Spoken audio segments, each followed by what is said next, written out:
wrapping paper of 5 ordinary Wonka bars. I do say that all seemed rather rehearsed. You're really weird. 20 years after the first adaptation of Roald Dahl's work, Warner Bros. Began talks with the author's heirs, hoping to buy the rights to produce another version of Charlie and the Chocolate Factory. The purchase was finalized in 1998. The heirs wanted to strongly protect Roald's material because the author had been very critical of the first adaptation. That's why they set the condition of having artistic control and the final decision on the choices of actors, directors, and authors. From that date until 2003, many names associated with the project came and went.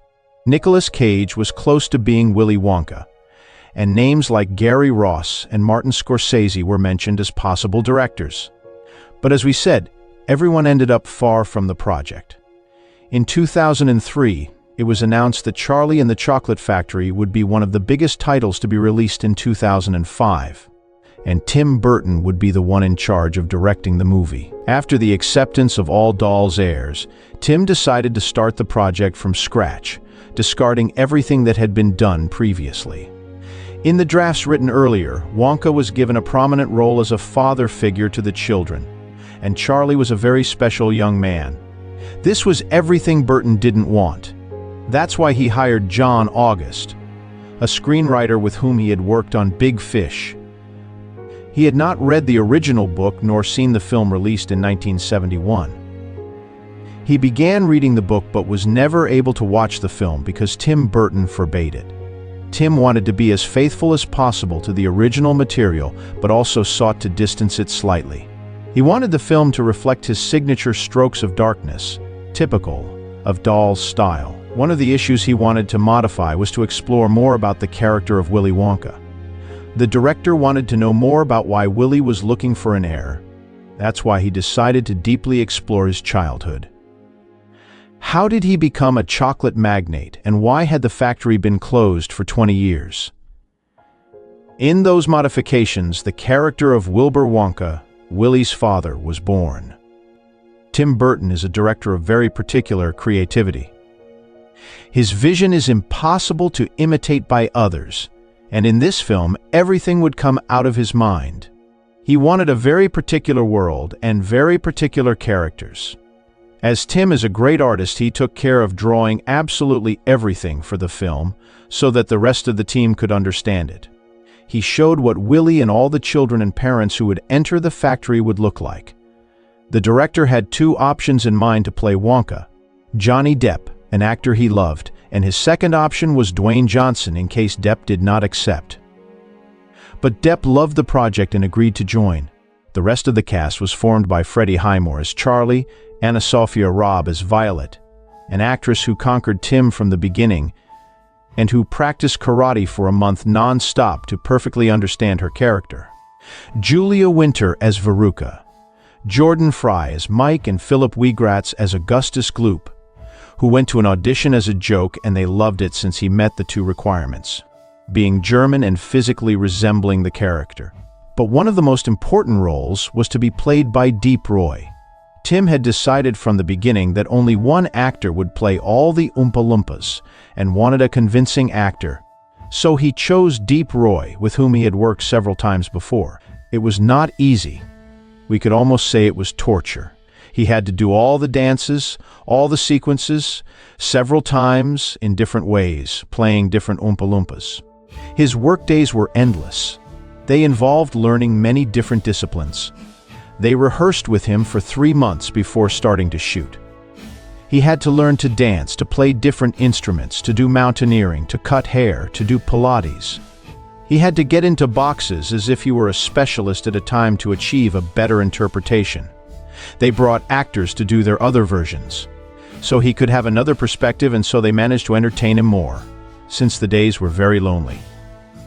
At first, they believed that there would be no problem in filming everything with one actor, that they could solve it digitally. But the problem started when they saw how ambitious the dances were. The organization was very difficult. It had to be duplicated so many times. In some takes, they had to shoot up to 60 times to make a single scene, but to benefit the digital edition, they had decided to manufacture animatronics of the Oompa Loompas. which were made very small and also helped the actors to interact, as, for example, in the scene of the Oompa Loompas rowing in the boat.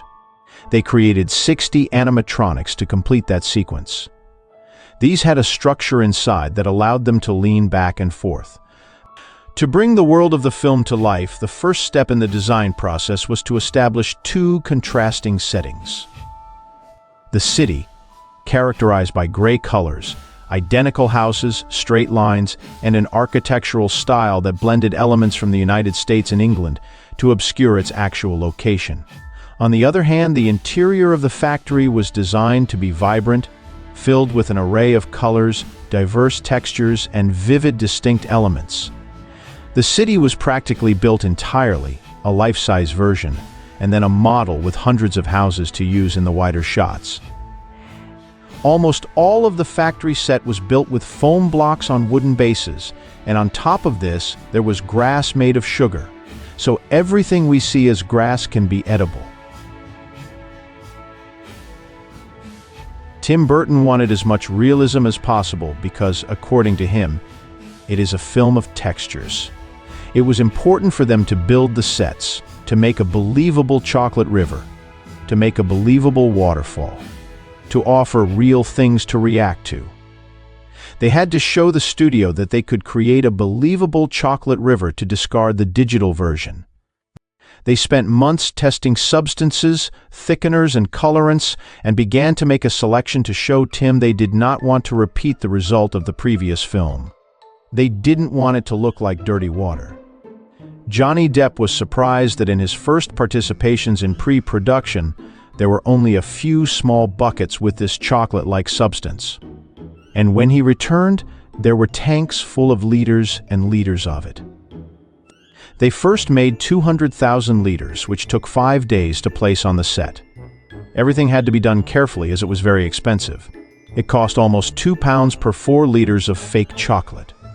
For the river ride sequence, they resorted to the use of CGI.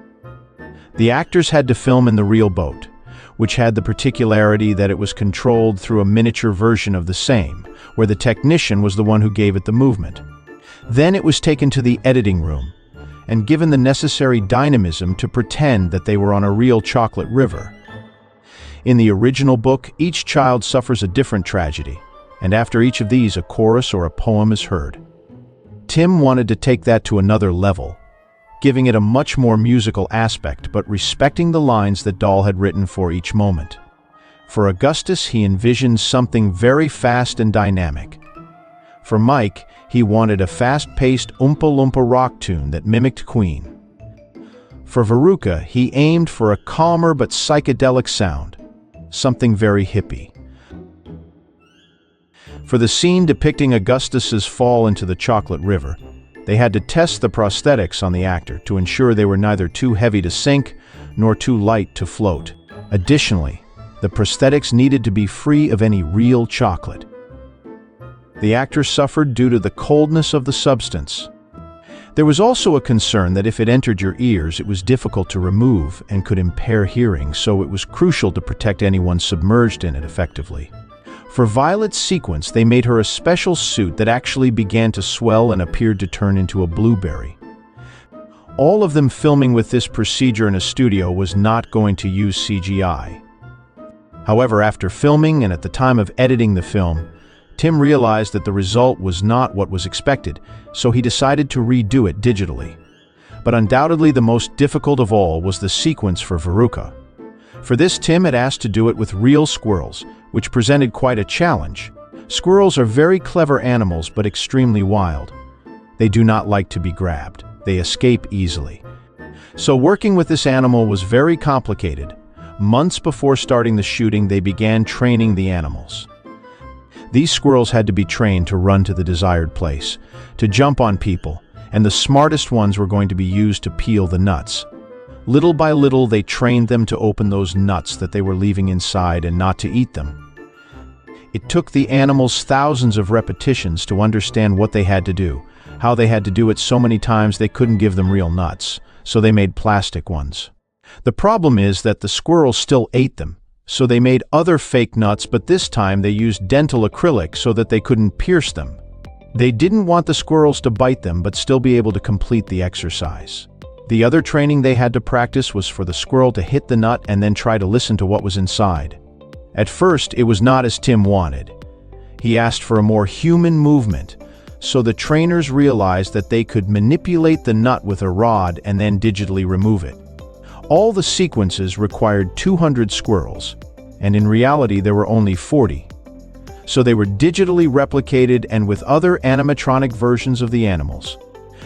Charlie and the Chocolate Factory premiered in July 2005. The film, which had a budget of $150 million, had a pretty big success in relation to the strong competition it had at that time. Tim Burton's film managed to raise more than $475 million worldwide. Moreover, Charlie and the Chocolate Factory not only enjoyed commercial success, but also garnered critical acclaim, receiving an Academy Award nomination for Best Costume Design.